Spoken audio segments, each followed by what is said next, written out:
Ms. Asib, and I'll be presenting you on the topic of big data and data science today.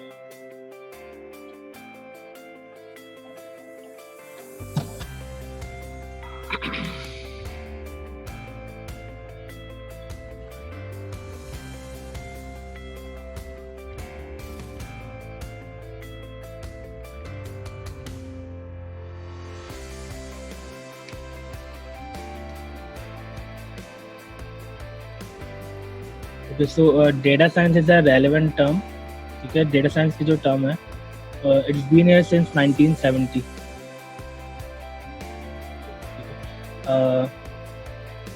In the early 90s, people started to work on data science domain. They started to work on artificially intelligent systems. Okay, so what is data science? So basically, these are the algorithms that which took data as an input and give ability to a computer that it can process the data by itself.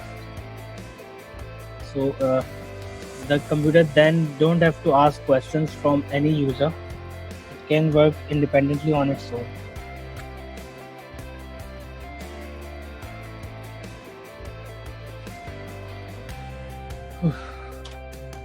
Okay, so maybe the term machine learning is relevantly new.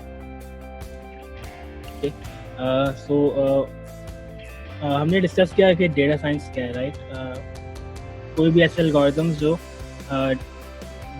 Data को as a input collect करते हैं और उस data की बिना पे कुछ output provide करते हैं. So in the field of artificial intelligence, these algorithms are called machine learning algorithms. Okay. What are the algorithms? Algorithms are just a set of rules that we tell computer how to work with. So we'll start the presentation with machine learning. Okay. So you guys can see the definition of machine learning. मैं बड़ी आसान language में machine learning समझाता हूँ. कोई भी ऐसा software program जो कंप्यूटर को ये एबिलिटी दे, कोई भी ऐसा कंप्यूटर प्रोग्राम जो आपके system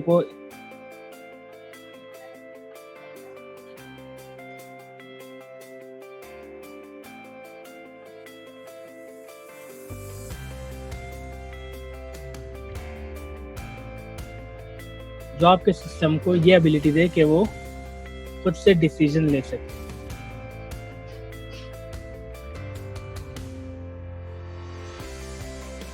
right, I repeat it again. कोई भी ऐसा कंप्यूटर प्रोग्राम जो आपके कंप्यूटर को ये एबिलिटी दे कि वो खुद से कोई डिसीजन ले सके. फॉर एग्जांपल, मैं अपने कंप्यूटर को एक पिक्चर देता हूँ और मैं उससे पूछता हूँ कि बताओ इस पिक्चर में कौन है.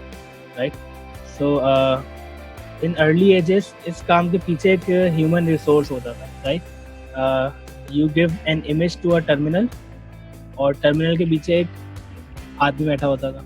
वो क्या करता था? वो इटसेल्फ आंसर करता था. So now we don't have to take help from a person.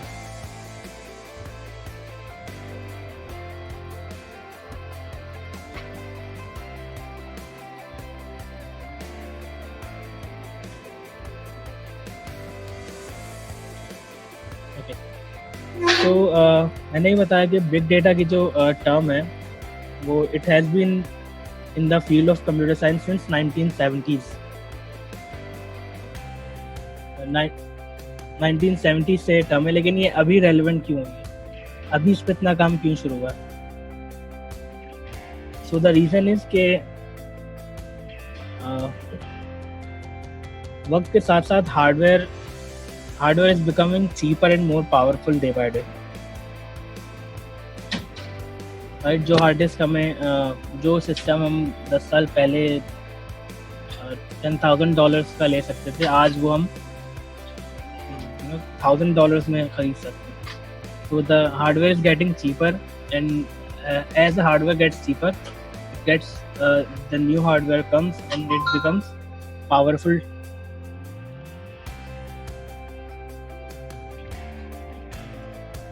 So एक वजह तो ये है कि हार्डवेयर चीपर हो गया और मोर पावरफुल हो गया, ठीक है।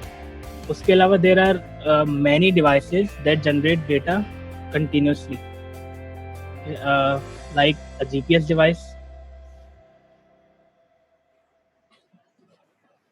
जीपीएस अगर मोबाइल का ऑन होता है तो so it's generating data continuously, right. वो हर सेकंड या हर मिली सेकंड में डेटा जनरेट कर रहा है। वो डेटा क्या है? वो डेटा कुछ कोऑर्डिनेट्स हैं। Another example is a camera. Whenever you click a picture और video with your camera, it's generating data, right? Data can be of many forms. It can be in case of a GPS, it can be numbers.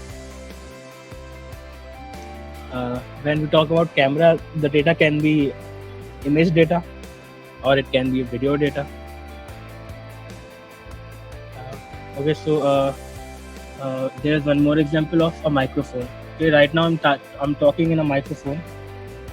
So what it's doing, it's generating data by itself, right?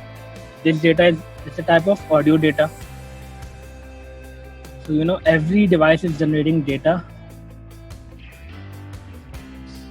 Every device is generating data continuously now. और जैसे जैसे ये data generate होता जाता है हमारा domain बढ़ता जाता है, ठीक है।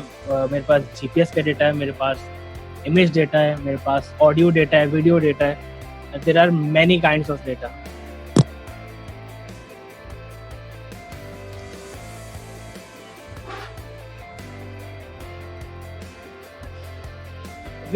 And these devices are permanently connected to the internet, right? मेरा मोबाइल हर वक्त मेरे इंटरनेट से कनेक्ट रहता है।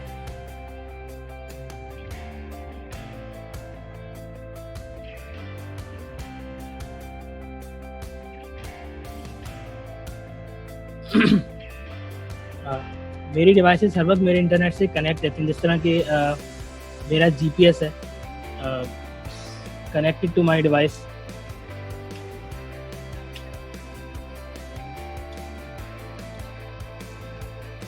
ओके, सो डिवाइसेस के साथ साथ डिफरेंट वेंडर्स ने कुछ सर्विसेज भी प्रोवाइड करना शुरू की, ठीक है। For example cloud computing services that gives you online storage, ठीक है। मुझे बहुत सारा डेटा स्टोर करना है but I don't have resource for it. मेरे पास कोई एक अच्छी या ज़्यादा कैपेसिटी की हार्ड ड्राइव नहीं है। So what can I do? Instead of buying a big hard drive, मैं एक महंगी हार्ड ड्राइव खरीदूँ, उससे बेहतर है कि मैं एक क्लाउड सर्विसेज को रेंट करूँ। Cloud services for example Google cloud service और अमेजॉन वेब सर्विसेज, ठीक है। उनसे मैं कह दूं कि यार ये मुझसे मंथली आप $10 ले लें और मुझे 500 GB ड्राइव दे दें क्लाउड पे, ठीक है। तो मैं क्या करूँगा, वो मुझे वर्चुअल हार्ड ड्राइव मिल गई, मैं अपना डेटा सारा वहाँ अपलोड करूँगा, वो डेटा सेव होता रहेगा कंटिन्यूसली, ठीक है। सो अब इससे क्या हुआ, ये एक सर्विस है लेकिन दिस इज चीपर। अगर मैं for example I am renting 500 GB, लेकिन मैं 500 GB की हार्ड ड्राइव लूँगा तो may be it will cost me more, okay? So these services are making things easier for us. There are more services like YouTube, Gmail, Facebook, Twitter that are continually generating data, right? YouTube में continuously video data generate होता रहता है। हर second में दुनिया भर से कोई ना कोई कुछ वीडियो अपलोड करता है, Gmail में टेक्सचुअल डेटा जनरेट होता रहता है, ठीक है। Everyone someone is writing email every second in the world, तो टेक्स्ट डेटा जनरेट हो रहा है। फेसबुक पे there are all kinds of data, Facebook और ट्विटर पे टेक्स्ट डेटा भी है, ऑडियो डेटा भी है, वीडियो डेटा भी है, इमेज डेटा भी है, ठीक है। So this is the era of big data, right. Data मेरे पास बहुत ज़्यादा तादाद में जमा हुआ है और जो मशीन लर्निंग, आर्टिफिशियल इंटेलिजेंस के जो एल्गोरिदम्स हैं जिनको हम कहते हैं मशीन लर्निंग एल्गोरिदम्स, तो बेसिकली मशीन लर्निंग से आपको समझ आ रहा है कि मशीन को सिखाने वाले एल्गोरिदम्स, ठीक है। These are the algorithms that take data as input. जितना ज़्यादा हम इनपुट डेटा देंगे उतना ज़्यादा हमारे लिए हमारे एल्गोरिदम उतना अच्छा परफॉर्म करेगा. So now there are some types of machine learning. Okay, just a second.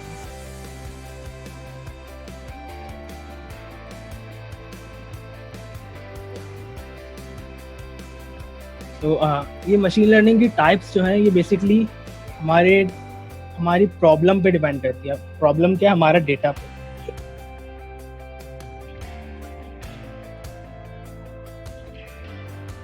Okay, so for example I have a data. ठीक है, मेरे पास कुछ तस्वीरें हैं. I have 20 images for example. 10 images are of cats and the other 10 images are of dogs. ठीक है, ये हो गया मेरा इनपुट डेटा. मेरे पास 20 तस्वीरें, 10 तस्वीरें कैट की हैं, 10 तस्वीरें डॉग्स की हैं. ठीक है, सो ये मेरा इनपुट डेटा हो गया. Now what is my output data? कि मेरी हर इमेज के साथ मेरा एक लेबल लगा हुआ है कि this image belongs to a cat, this image belongs to a dog.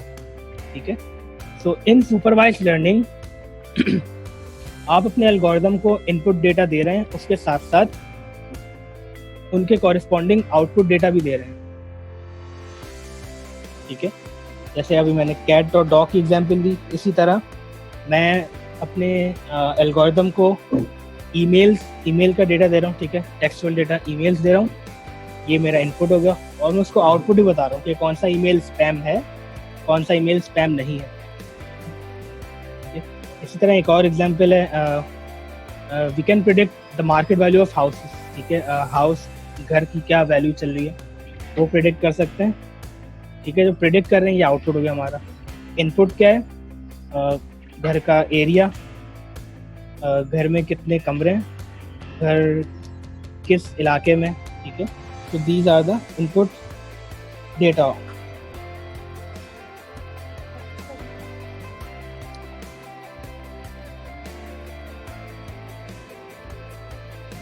So again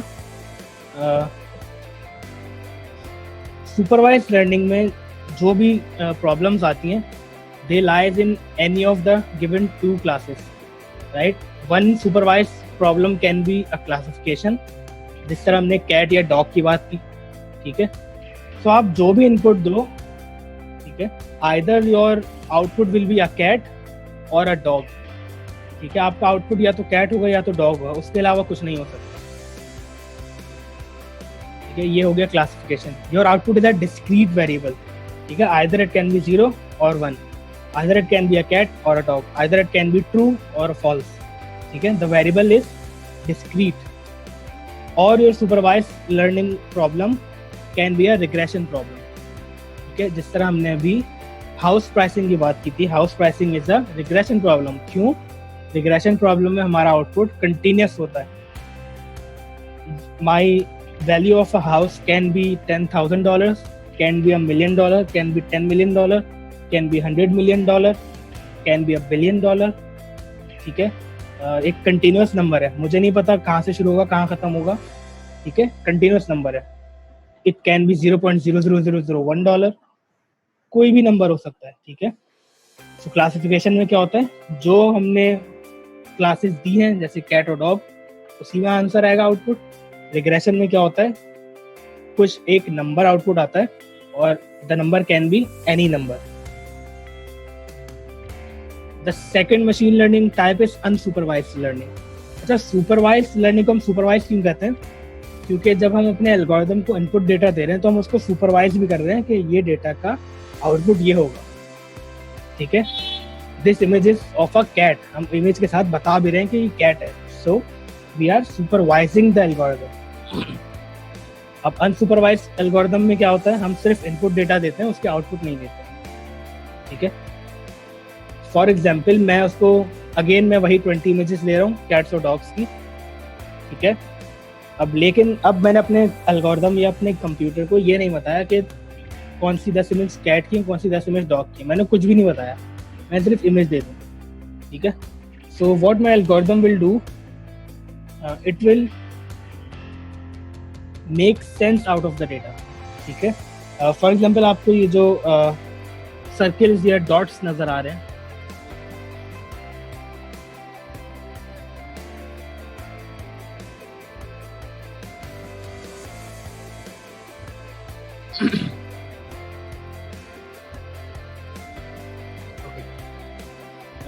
so think of these gray images, gray dots as images, ठीक है। फॉर एग्जांपल मैं 30 इमेजेस दे रहा हूँ, ठीक है। और 30 इमेजेस में क्या क्या है, मेरे पास कैट, डॉग और माउस, ये 3 चीज़ है, ये 3 टाइप ऑफ एनिमल्स हैं इमेज में। लेकिन मैंने अपने कंप्यूटर को बताया नहीं कि कौन सी इमेज में कौन सा एनिमल है, right. So now what will happen?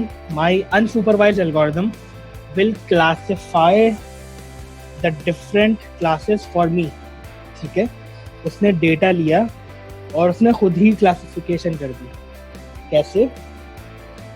For example the red dots are now cats, ठीक है। द ग्रुप 1, जो ग्रुप 1 है रेड कलर का, they can be cat. The group 2 that is of blue colour, they can be dogs, images of dogs, and the group number 3 can be images of mouse. So how is this happened, right? This is because there is a technique in called clustering technique, ठीक है। So unsupervised algorithm क्या होते हैं, जिनमें हम input data देते हैं लेकिन आउटपुट नहीं देते। सुपरवाइज में हम इनपुट और आउटपुट बोथ देते हैं, अनसुपरवाइज में सिर्फ इनपुट। रीइंफोर्समेंट लर्निंग में हम ना तो इनपुट देते हैं ना तो आउटपुट देते हैं, ओके। तो काम कैसे करता है ये?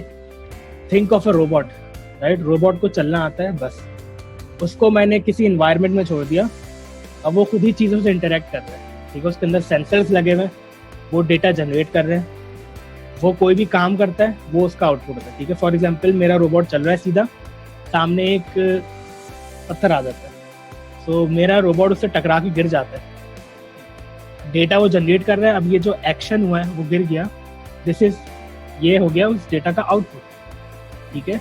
अब उसको पता है कि मेरा जो एम है सीधा जाना वो नहीं हो पा रहा, अब वो क्या करेगा, लेफ्ट से जाएगा, राइट से आने की कोशिश करेगा या जंप ओवर करेगा, ठीक है। सो डेटा खुद ही जनरेट कर रहा है और उसके आउटपुट्स भी खुद ही जनरेट कर रहा है, ठीक है। So reinforcement learning is basically used in robots, ठीक है। रोबोट्स जितने भी होते हैं वो सारे रीइंफोर्समेंट लर्निंग पे काम करते हैं, and believe me it's very easy, ठीक है। ये हम देखेंगे आगे क्लासेस में, अगर आप लोग होंगे साथ तो ये सब चीज़ें बहुत ईजी हैं, okay. So machine learning problem को सॉल्व करने के कुछ स्टेप्स हैं, ये 5 स्टेप्स हैं, ठीक है।